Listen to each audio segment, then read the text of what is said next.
Hello प्यारे बच्चों, कैसे हैं आप लोग। आशा करते हैं आपकी तैयारी बेहतर चल रही होगी। अब ये आपकी परीक्षा में मात्र 3 माह का समय शेष बचा है। आप ये लोग अच्छे से अपनी तैयारी करते रहिए। पिछली वीडियो में हमने वैद्युत विभव को कंप्लीट किया था।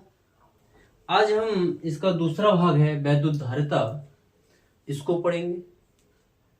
वैद्युत धारिता क्या होती है? इसमें एक शब्द है धारिता। धारिता का जो शाब्दिक अर्थ होता है वो होता है धारण करने की क्षमता।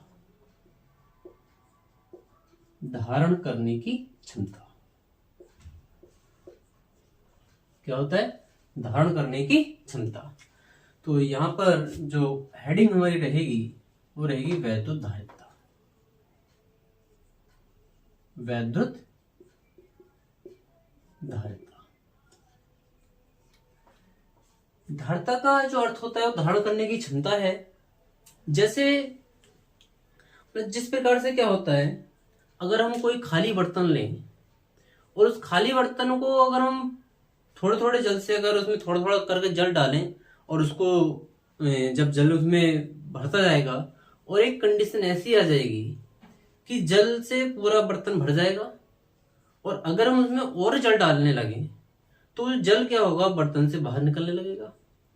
ठीक उसी प्रकार से क्या होता है, किसी चालक को अगर हम आवेश देंगे, जैसे ये चालक है, इस चालक को अगर हम आवेश देंगे तो इस चालक पर आवेश की मात्रा हम धीरे धीरे बढ़ाते जाएंगे, और इस चालक पर आवेश की मात्रा को हम बहुत ज्यादा अधिक बढ़ा दें तो आवेश क्या होगा, इसके जो चारों ओर की वायु है उसको भी क्या कर देगा, आयनित कर देगा। क्यों? क्योंकि जैसे प्रकार से बर्तन में जो जल होता है एक सीमित मात्रा में भरा जाता है, ठीक उसी प्रकार से किसी चालक पर आवेश भी क्या होता है, एक सीमित मात्रा में ही रहता है। तो हम ये कह सकते हैं कि किसी वस्तु के आवेश धारण करने की क्षमता को उसकी वैद्युत धारिता कहते हैं। क्या हो जाएगी डेफिनेशन? किसी चालक के आवेश धारण करने की क्षमता को, आवेश धारण करने की क्षमता को उस चालक की वैद्युत धारिता कहते हैं। उस चालक की वैद्युत धारिता कहते हैं। उस चालक की वैद्युत धारिता कहते हैं। यदि किसी चालक को हमने क्या दिया, विभव दिया, और उसे विभव देने में मतलब उसका जो विभव होगा वो आवेश क्यू के क्या होगा, अनुक्रमपाती होगा। तो हम क्या लिख सकते हैं, किसी चालक का वैद्युत विभव, किसी चालक का वैद्युत विभव, वैद्युत विभव चालक को दिए गए आवेश के, चालक को दिए गए आवेश के अनुक्रमपाती होता है।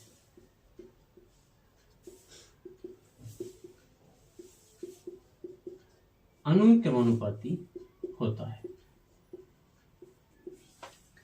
मतलब किसी चालक का जो विभव होगा वो उसे दिए गए आवेश के अनुक्रमानुपाती होता है। तो विभव को हम किससे लिखते हैं, V से लिखते हैं। तो V जो होगा वो आवेश क्यू के अनुक्रमानुपाती होगा। जो विभव होगा वो आवेश क्यू के अनुक्रमानुपाती होगा। यहां से हम इस अनुक्रमानुपाती के चिन्ह को हटाएंगे और एक कांस्टेंट लेंगे, कितना, C लेंगे। तो यहां से जो Q बराबर हो जाएगा वो होगा CV। Q बराबर CV। C क्या है, यहां पर एक नियतांक है। C क्या है, एक नियतांक है, जिसे हम क्या कहते हैं, चालक की वैद्युत धारिता कहते हैं। C क्या है, एक नियतांक है, और इसे हम क्या कहते हैं, चालक की वैद्युत धारिता कहते हैं, जिसे चालक की वैद्युत धारिता कहते हैं। सी के यहाँ पर एक नियतांक है और जिसे चालक की वैद्युत धारिता कहते हैं। तो अगर हम यहाँ पर चालक की वैद्युत धारिता निकालें तो क्या हो जाएगा, चालक की वैद्युत धारिता C इक्वल टू कितना होगा, Q अपॉन में V। तो धारिता का क्या फॉर्मूला बना, चालक की वैद्युत धारिता C equal to Q upon में V। यहां से डेफिनेशन क्या हो जाएगी इस धारिता की, कि किसी चालक की वैद्युत धारिता उसे दिए गए आवेश, क्या होगी, उसे दिए गए आवेश तथा उसके कारण वैद्युत विभव में परिवर्तन। क्या होगा, किसी चालक को दिए गए आवेश तथा उसके कारण वैद्युत विभव में परिवर्तन का जो अनुपात होगा वो उसकी धारिता के बराबर होगा। क्या हो जाएगा, किसी चालक को दिया गया आवेश, किसी चालक को दिया गया आवेश, किसी चालक को दिया गया आवेश तथा उसके कारण विभव परिवर्तन, उसके कारण विभव परिवर्तन, विभव परिवर्तन का जो अनुपात होगा, विभव परिवर्तन का अनुपात वैद्युत धारिता के बराबर होता है। किसका होगा, वैद्युत धारिता के बराबर होता है।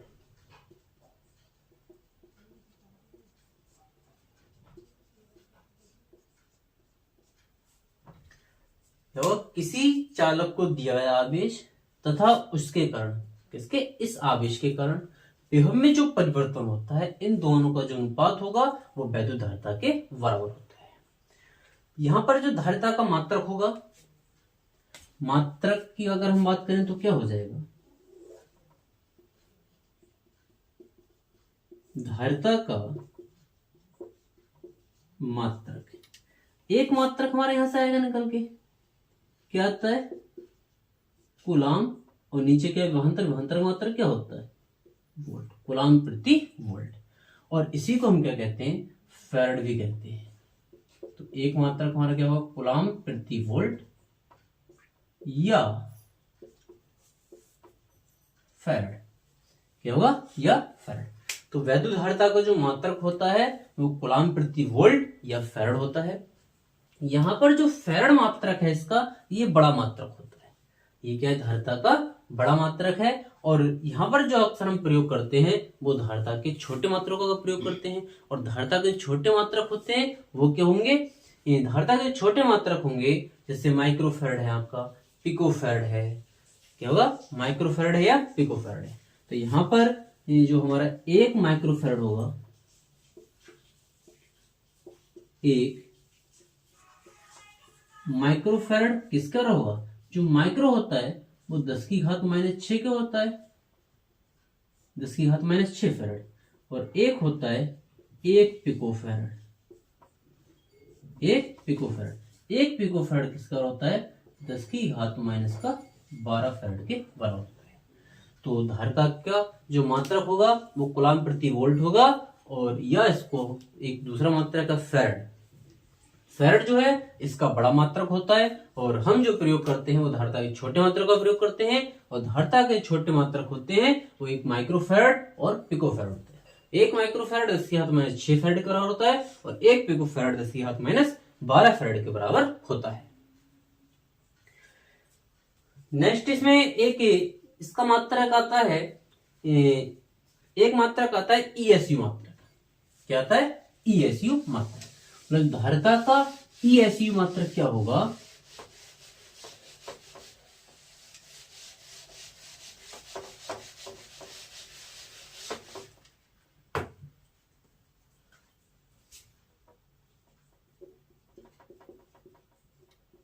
धारिता का ESU मात्रक, ESU जो मात्रक होता है वो एक स्टेट फैराड होता है। क्या होता है, एक स्टेट फैराड होता है। और एक स्टेट फैराड कितने फैराड के बराबर होगा, 1 स्टेट फैराड कितने फैराड के बराबर होगा। तो यहां पर हम इससे जो निकालेंगे 1 फैराड निकालेंगे। पहले क्या निकालेंगे? 1 फैराड। 1 फैराड बराबर, क्योंकि अभी आपने पढ़ा था C बराबर Q ओपन में V, तो 1 फैराड जो होगा ये आवेश हो गया, क्या हो गया? विभवांतर हो गया। तो 1 कूलम अपॉन में नीचे क्या हो जाएगा? 1 वोल्ट। 1 कूलम अपॉन में 1 वोल्ट। तो जो 1 कूलम होता है वो होता है 3 गुणा 10 की पावर 9 स्थित फैराड। क्या होता है? 3 गुणा 10 की पावर 9 स्थित फैराड। भाई स्थित होता है, स्थित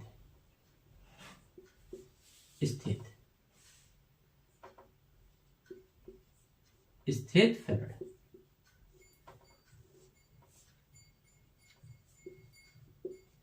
स्थित कूलम हो गई।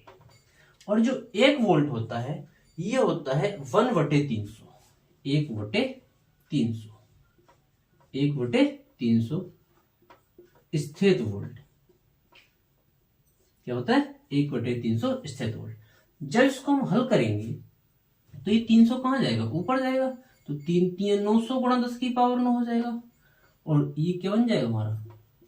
स्थित फैराड। तो कितना हो जाएगा ये? 9 गुणा 10 की पावर, इसको हम जब इधर गुणा करेंगे तो 2 घाती ऐड हो जाएंगी और क्या हो जाएगा? स्थित फैराड। तो 1 फैराड जो होता है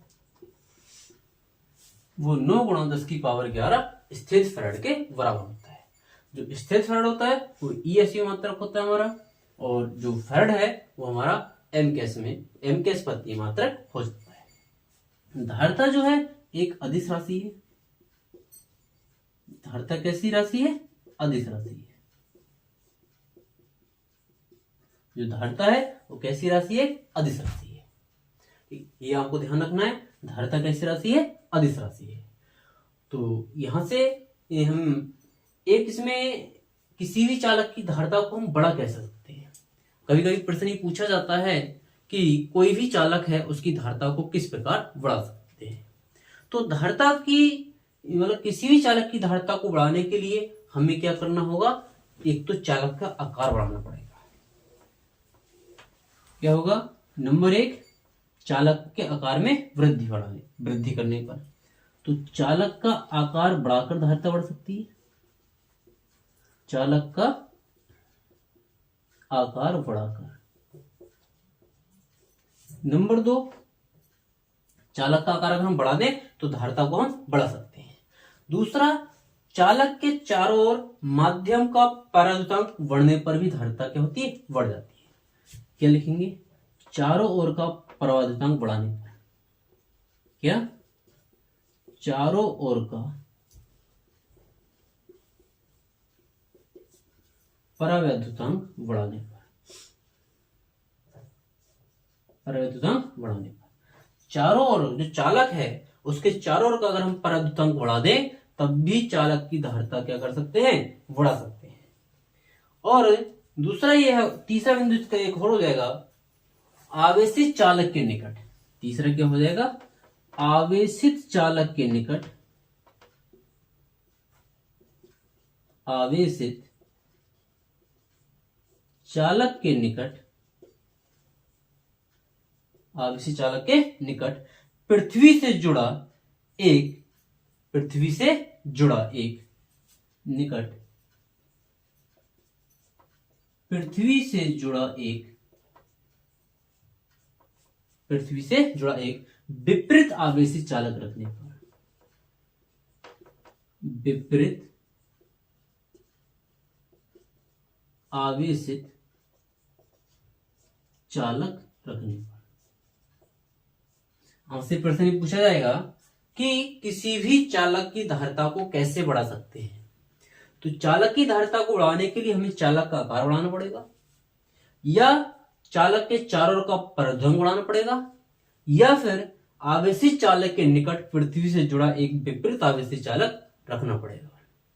अगर हमें कोई चालक है उस पर अगर प्लस आवेश है तो हमें माइनस क्यू आवेश का एक दूसरा चालक उसके निकट रखना पड़ेगा, लेकिन उस चालक को हम किससे जोड़ देंगे?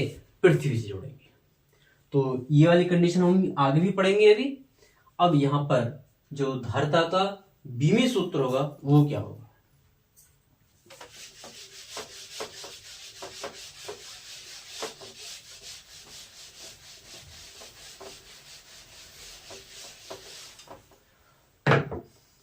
धारिता का बीमी सूत्र,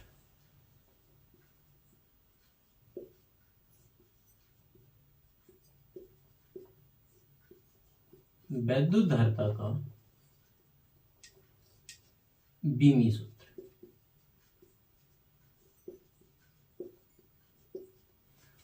वैद्युत धारिता का बीमी सूत्र। तो धारिता का जो आपका फार्मूला था वो कितना था? C equal to Q upon V. क्या था? C equal to Q upon V. तो यहां से अगर हम C का बीम सूत्र निकालेंगे, C का बीमीय सूत्र बराबर क्या हो जाएगा? Q की बीमा अपॉन में V की बीमा, V की बीमा। तो Q क्या है? आवेश है। आवेश की बीमा क्या होती है? ये आपने पहले पढ़ी थी। तो आवेश की बीमा कितनी होती है? 80 होती है। कितनी होती है? 80 होती है। और जो V है, V क्या है? यहाँ पर विभवांतर है। तो विभवांतर की बीमा कितनी होती है? ml square t minus 3 a minus का 1 होती है। अगर इसको हम ऊपर लेकर जाएंगे तो m कहां जाएगा? माइनस में 1 हो जाएगा, क्योंकि नीचे प्लस का है। l नीचे प्लस की 2 ऊपर लेकर जाएंगे तो कितनी हो जाएगी? माइनस की 2 हो जाएगी। t की पावर नीचे -3 है, ऊपर जाके +3 हो जाएगी, और एक t पहले से ऊपर है तो t की पावर कितनी हो जाएगी? 4 हो जाएगी। a की पावर -1 है, ऊपर ले जाएंगे प्लस का 1 हो जाएगा, और a हमारा पहले से ही है तो a की पावर कितनी हो जाएगी? 2 हो जाएगी।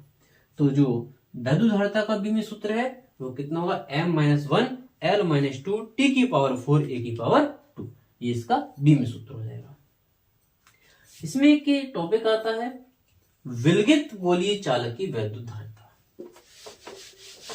क्या होगी? विलगित गोलीय चालक की वैद्युत धारिता।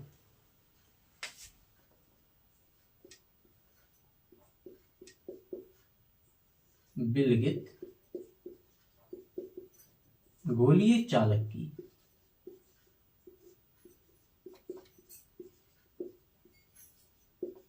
वैद्युत धारिता। विलगित गोलीय चालक की वैद्युत धारिता। एक हम गोली चालक लेंगे, उस गोली चालक को हम प्लस क्यू आवेश देंगे, तो उस चालक के कारण कितनी वैद्युत क्षेत्र की तीव्रता उत्पन्न होगी, मतलब उस चालक की वैद्युत क्षेत्र की वैद्युत धारिता कितनी होगी, उस चालक की वैद्युत धारिता कितनी होगी। तो क्या होगा? यहां पर एक हमने चालक ली, मतलब गोली चालक लिया, जिसकी त्रिज्या कितनी है? r है। त्रिज्या कितनी है? r है। इस चालक को हमने क्या दिया? प्लस का क्यू आवेश दे दिया। क्या दिया? प्लस का क्यू आवेश दिया। तो ये प्लस क्यू आवेश क्या होगा? इस चालक पर एक समान रूप से क्या होगा? वितरित हो जाएगा। तो यहां क्या मान लेंगे हम? माना r त्रिज्या का एक विलगित गोली चालक है, एक विलगित गोली चालक है, जिस पर प्लस क्यू आवेश एक समान रूप से वितरित है, एक समान रूप से वितरित है, तथा माध्यम का परावर्तनांक k है। माध्यम का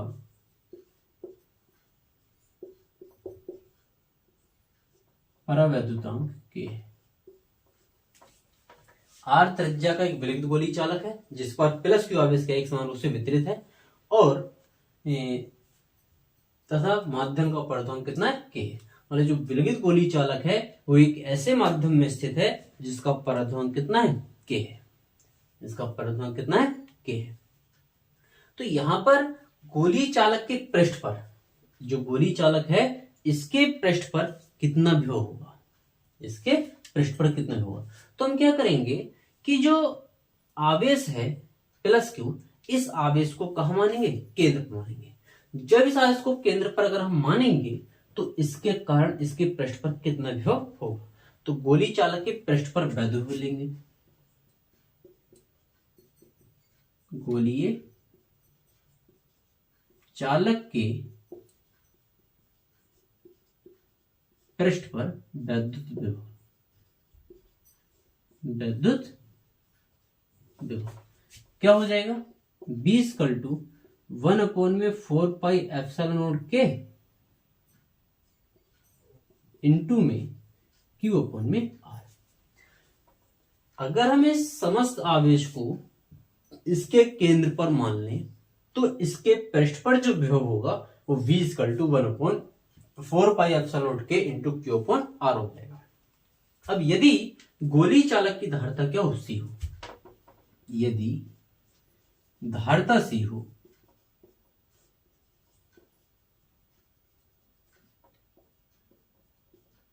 यदि चालक की धारिता क्या हो, C हो, तब C बराबर कितना होता है, Q/V। तो C बराबर Q/V की वैल्यू कितनी है, 1/4πε0 के इंटू में Q/R। Q से Q हमारा कैंसिल हो जाएगा, तो C = कितना चाहिए, 4πε0 के इंटू में R। ये हमारा क्या हो जाएगा, विलगित गोली चालक की वैद्युत धारिता हो जाएगी। वायु निर्वात के लिए K का मान कितना होता है, 1 होता है। वायु या निर्वात के लिए K का मान कितना होता है, 1 होता है। अगर हम K का मान यहाँ 1 पुट करेंगे तो C = कितना होगा, 4πε0 इंटू में R। कितना होगा, C = 4πε0 इंटू में R। और धारिता का मात्रक क्या होता है, फैराड। क्या होता है, फैराड। तो यहां से जो विलगित गोली चालक की धारिता है वो किस पर डिपेंड कर रही है, त्रिज्या पर। किस पर डिपेंड कर रही है, त्रिज्या पर। तो आपसे अगर ये कहा जाए कि क्या किसी विलगित गोली चालक की धारिता आवेश पर निर्भर करती है, तो आंसर क्या होगा, नहीं। क्यों, क्योंकि यहां पर जो विलगित गोली चालक की धारिता आई है वो C = 4πε0 आई, जो कि आवेश पर डिपेंड नहीं कर रही है। ये किस पर डिपेंड कर रही है, उसकी त्रिज्या पर डिपेंड कर रही है। अगर ये गोला क्या हो, बड़ा होगा तो उसके धारिता क्या होगी, ज्यादा होगी। और अगर ये गोला छोटा होगा तो धारिता क्या होगी, कम होगी। जैसे अभी आपको स्टार्टिंग बताया गया था कि अगर हम किसी भी बर्तन में द्रव को भरते हैं तो द्रव को अगर जब हम भरेंगे तो अगर बर्तन पूरा भर जाए और उसके बाद भी अगर उसको द्रव को हम डालते रहे उसमें, तो द्रव क्या होगा, बर्तन से बाहर निकलने लगता है। और अगर हमें द्रव को बाहर निकलने से रोकना है तो बर्तन के आकार में क्या करनी पड़ेगी, वृद्धि करनी पड़ेगी। ठीक उसी प्रकार से अगर हमें इस चालक पर धारिता का मान, मतलब आवेश का मान को बढ़ाना है तो हमें इस चालक के आकार में क्या करनी पड़ेगी, वृद्धि करनी पड़ेगी। क्यों, क्योंकि धारिता किस पर डिपेंड कर रही है, त्रिज्या पर डिपेंड कर रही है। धारिता किस पर डिपेंड कर रही है, त्रिज्या पर निर्भर है। अगर त्रिज्या गोले की क्या है, छोटी है, तो उसके आवेश धारण करने की क्षमता भी क्या होगी, कम होगी। अगर त्रिज्या बड़ी है तो उसके आवेश धारण करने की क्षमता भी क्या होगी, ज्यादा होगी। तो हम ये कह सकते हैं कि किसी भी चालक पर अगर हमें आवेश की मात्रा को बढ़ाना है तो उसके आकार में हमें वृद्धि करनी पड़ेगी। तो यहां से इसको हम क्या लिख सकते हैं, C = 1/9 × 10⁻⁹ कितना लिख सकते हैं, और ऊपर कितना हो, R। तो C = R/9 × 10⁻⁹ फैराड। ये हो जाएगा। तो यहां से भी कह सकते हैं कि किसी विलगित गोली चालक की धारिता उसकी त्रिज्या के अनुक्रमानुपाती होती है। या करके हम इसको यहां से भी लिख सकते हैं, C अनुक्रमानुपाती R। मतलब किसी विलगित गोली चालक की धारिता उसकी त्रिज्या के अनुक्रमानुपाती होती है। तो आपसे ये क्वेश्चन ऑब्जेक्टिव पूछा सकता है कि किसी विलगित गोली चालक की धारिता है, C अनुक्रमानुपाती R दे देगा, C बराबर 4πε0 दे देगा, C = R/9 × 10⁹ फैराड दे देगा। तीनों मान देखिए और एक ऑप्शन देगा इनमें से, मतलब ये सभी। तो आपका ऑप्शन कौन सा सही होगा, ये सभी। इसमें अब जो आता है, एक आता है जैसे हमारी पृथ्वी है, पृथ्वी पर विभव कितना होता है। एक क्वेश्चन है कि पृथ्वी पर विभव कितना होता है।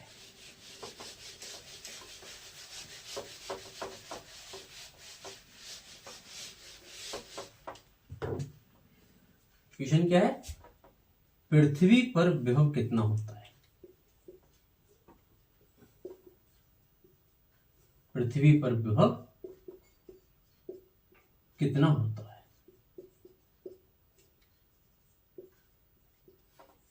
क्या है, पृथ्वी पर विभव कितना होता है। तो इसको हम, इसका आंसर क्या होगा इसको समझेंगे। देखिए, आपने देखा होगा कि बहुत समय पहले जब आपके घर तक लाइट पहुंचती थी तो केवल एक फेज आता था, जिसके लिए अर्थिंग हम क्या करते थे, अपने घर में लगाते थे। पहले जब लाइट हमारे घर तक पहुंचती थी तो केवल क्या आता था, फेज आता था। वहां पर अर्थिंग जो है हम अपने घर से लेते थे। अब वे आपके पड़ोस वाले भी अर्थिंग जो है मतलब जमीन से लेते थे, पृथ्वी से लेते थे। तो ऐसे बहुत सारे मतलब घरों में जो अर्थिंग है वो पृथ्वी से ली जाती थी, केवल क्या आता था, फेस आता था। तो इससे ये निष्कर्ष निकलता है कि पृथ्वी के अंदर जो आवेश हैं वो कैसे हैं, बहुत ज्यादा है। आवेश क्या है, बहुत ज्यादा है। मतलब पृथ्वी के अंदर जो आवेश धारण करने की क्षमता है वो क्या है, अनंत है। क्या है, आवेश धारण करने की क्षमता अनंत है। तो पृथ्वी ही एक ऐसा चालक है जो अनंत आवेश को धारण कर लेती है। किसको, अनंत आवेश को धारण कर लेती है। मतलब धारिता कह सकते हैं कि उसकी अनंत है। आवेश धारण करने की क्षमता ही क्या, धारिता है। तो धारिता क्या है, पृथ्वी की अनंत होगी। तो अभी आपने जो फार्मूला पढ़ा था वो C बराबर कितना पढ़ा था, Q/V। कितना पढ़ा था, Q/V।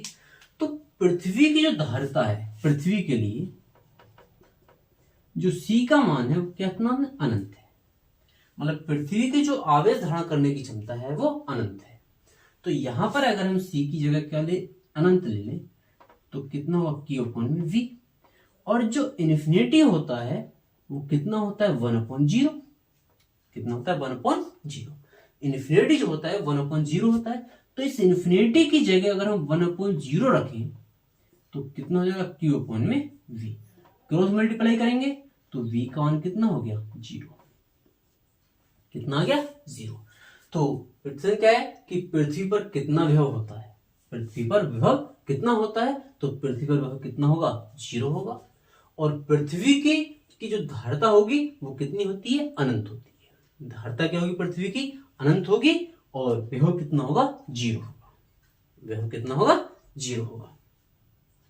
तो पृथ्वी से हम कितना ही आवेश ले लें, पृथ्वी से हम कितना ही आवेश ले लें या पृथ्वी को हम कितना ही आवेश दे दें, उसके विभव में कोई परिवर्तन नहीं होता है। पृथ्वी का विभव कितना, 0 है। अब इसमें हम इसको कितना भी आवेश दे दें और कितना ही आवेश से क्या कर ले लें, लेकिन इसके विभव में कोई परिवर्तन नहीं होता है। तो आपसे यहां पर प्रश्न ये भी पूछा जा सकता है कि क्या कोई ऐसा चालक है जिससे बहुत अधिक आवेश लेने पर उसके विभव में परिवर्तन नहीं होता। तो क्या है, पृथ्वी। क्या है, पृथ्वी। तो पृथ्वी एक ऐसा चालक है जिसकी धारिता क्या है, अनंत है। और विभव कितना है इसका, 0 है। इसमें एक टॉपिक आता है आपका संधारित्र। अभी हमने क्या पढ़ा, चालक पढ़ा। अब बात करेंगे संधारित्र की। संधारित्र क्या है,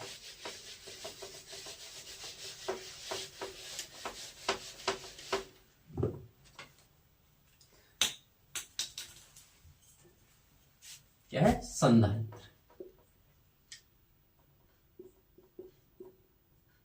संधारित्र इसको अंग्रेजी में बोलते हैं कैपेसिटर।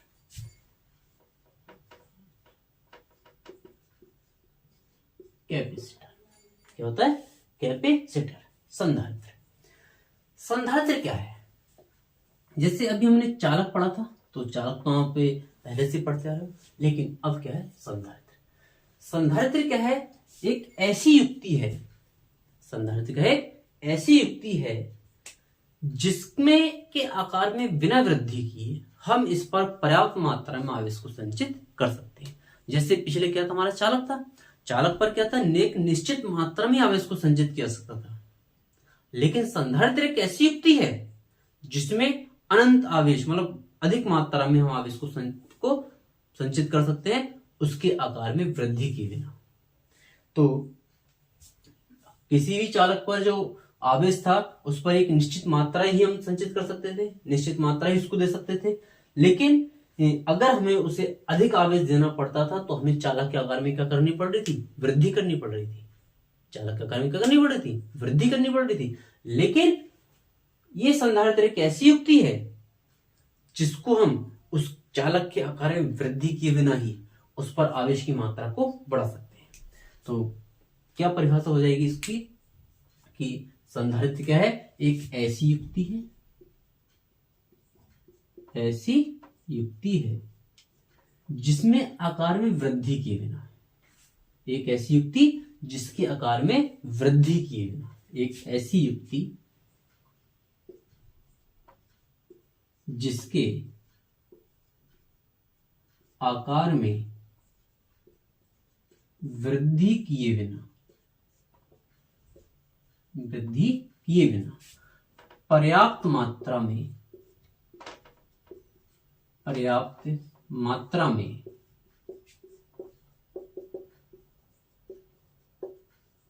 आवेश को संचित कर सके, आवेश को संचित किया जा सके, किया जा सके। मतलब संधारित्र क्या है, एक ऐसी युक्ति है जिसके आकार में वृद्धि किए बिना, जिसके आकार में वृद्धि किए बिना पर्याप्त मात्रा में आवेश को संचित किया जा सके। यहां पर एक आता है संधारित्र का सिद्धांत। क्या आएगा, संधारित्र का सिद्धांत।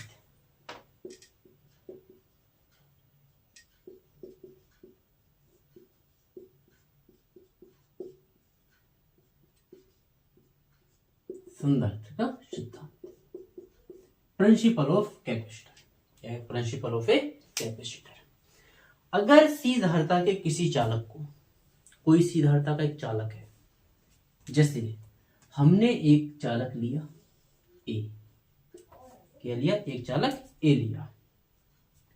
इस चालक ए पर हमने आवेश दिया इसको प्लस क्यू, क्या आवेश दिया, प्लस क्यू आवेश हमने इसको दे दिया। इस चालक को हमने क्या दिया, प्लस क्यू आवेश दिया। तो जब इस चालक को प्लस क्यू आवेश देंगे तो यहां इसके कारण जो धारिता होगी इसकी वो कितनी होगी, C equal to Q upon में V। क्या होगी, C equal to Q upon में V। मतलब सी धारिता के किसी चालक ए को अधिकतम धनावेश Q देने पर उसका विभव कितना हो जाए, V हो जाए। ये एक हमारा चालक ए है जिसको हमने प्लस Q आवेश दिया और इस आवेश के कारण इसका विभव कितना हो गया, V हो गया। तो इसकी जो धारिता होगी वो C equal to Q upon V हो जाएगी। कितनी हो जाएगी, C equal to Q upon V हो जाएगी। अब अभी तक तो ये केवल क्या, एक चालक है। अभी क्या है, अभी तक क्या, ये एक चालक है। अब हम बात किसकी कर रहे हैं, संधारित्र की। तो इसके लिए हम क्या करेंगे, एक दूसरा चालक लेंगे। क्या लेंगे, दूसरा चालक जिस पर कोई आवेश नहीं होगा, अनावेशित होगा। एक हमने दूसरा चालक क्या लिया, V लिया। इस चालक पर कोई भी आवेश हमारा नहीं है, इस चालक पर हमारा कोई भी आवेश नहीं है। तो यहां पर जब हमने इस पर कोई आवेश नहीं है और इसको इसके क्या रख दिया, बिल्कुल बराबर से रख दिया। तो जब हम इसको इसके बिल्कुल बराबर से रखेंगे तो यहां पर क्या है, धनावेश है और ये है तो चालक, इस पर आवेश कोई नहीं, लेकिन इसके अंदर इलेक्ट्रॉन प्रोटॉन तो है। इसके अंदर धनावेश और ऋणावेश बराबर संख्या में तो है। तो जब हम किसी अनावेशित चालक को इस आवेशित चालक के निकट रखेंगे तो प्रेरण के कारण इस चालक पर, प्रेरण के कारण इसके जो निकटवर्ती स्थान है यहां पर क्या आ जाएगा, ऋणावेश आ जाएगा। क्या आ जाएगा, ऋणावेश आ जाएगा। इसके निकट जो पृष्ठ आएगा उस पर क्या आएगा, ऋणावेश आएगा। क्यों, क्योंकि जो धनावेश होता है वो ऋणावेश को क्या करता है, अपनी ओर आकर्षित करता है। क्या करते हैं, आकर्षित करते हैं। और अगर दोनों पॉजिटिव हो जाएं तो ये एक दूसरे को क्या करते हैं, प्रतिकर्षित करते हैं। और यहां पर क्या होगा, हमारा आकर्षण होगा, और यहां पर क्या होगा, हमारा प्रतिकर्षण होगा। ये आप पहले पढ़ चुके हो, आकर्षण होगा और प्रतिकर्षण होगा। तो इसके अंदर जो हमारा ऋणावेश था उसको ये गोले एक का जो धनावेश है ये क्या कर लेगा, अपनी ओर आकर्षित कर लेगा। अब जो इसके अंदर धनावेश था उसको ये क्या कर देगा, प्रतिकर्षित कर देगा। क्या कर देगा, प्रतिकर्षित कर देगा। ये कर दिया। लेकिन अब ये पूर्णतः संधारित्र नहीं बना। क्यों नहीं बना? क्योंकि अगर हम इस पर आवेश की मात्रा बढ़ाएंगे तो इस गोले V का जो ऋणावेश है वो तो इसके विभव को कम करेगा, वो तो इसके विभव को क्या करेगा, कम करेगा। लेकिन जो ये धनावेश है वो इसके विभव को क्या करेगा, बढ़ाएगा। वो इसके विभव को क्या करेगा, बढ़ाएगा। अगर हम इस पर आवेश की मात्रा को निरंतर बढ़ाते रहे तो इस पर क्या होगा, विभव का मान भी क्या होगा, बढ़ता रहेगा। और एक कंडीशन ऐसी आएगी कि विभव क्या होगा, बहुत अधिक बढ़ जाएगा और इसमें भंजन की स्थिति हो जाएगी।